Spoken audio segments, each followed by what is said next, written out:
but we could be in store for a major winter storm or perhaps a nor'easter, which we'll talk more about momentarily. But one thing that does continue is the cold and the biting wind, where wind gusts today are between 40 and 45 miles an hour. Wind chills through much of today and tomorrow, too, will be in the teens, if not single digits. As we near the weekend, we are watching a winter storm. We are very confident here in a winter storm forming somewhere across the Gulf of Mexico and moving across the deep to the mid-south. The forecast confidence starts to really vary once we get to Friday and Saturday as that storm nears the mid-Atlantic and northeast. So there is still time to prepare for this. I just want to show you how a matter of 100 miles or so can make a whole difference in this storm. One of the scenarios is this storm track drops down towards the south near portions of the Carolina coast and moves its way offshore. At best, that would bring a few flurries into the region, we think, Sunday afternoon. The other potential here is, remember, a few hundred miles towards the north, and that would bring us a full-scale nor'easter across southern portions of New England. One thing that does look less likely here is a direct hit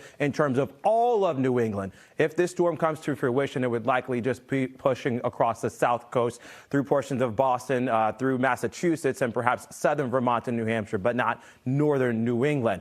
One thing racing in today and tomorrow, the winds, the howling winds and the biting cold with wind chills in the teens to 20s at best today. That's right around 1 or 2 in the afternoon.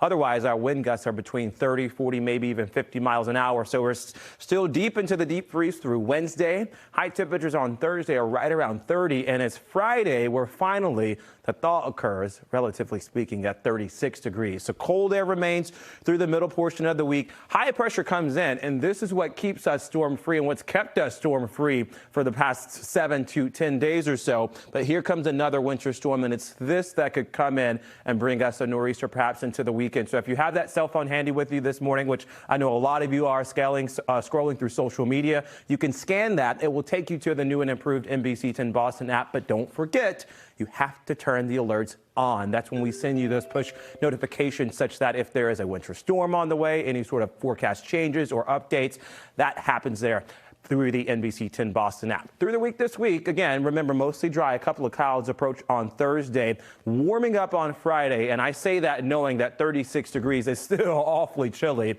Into the weekend, we're watching that chance of snow. It will be likely Saturday night and into Sunday morning. Otherwise, this forecast still remains mostly dry and quiet and cool for sure.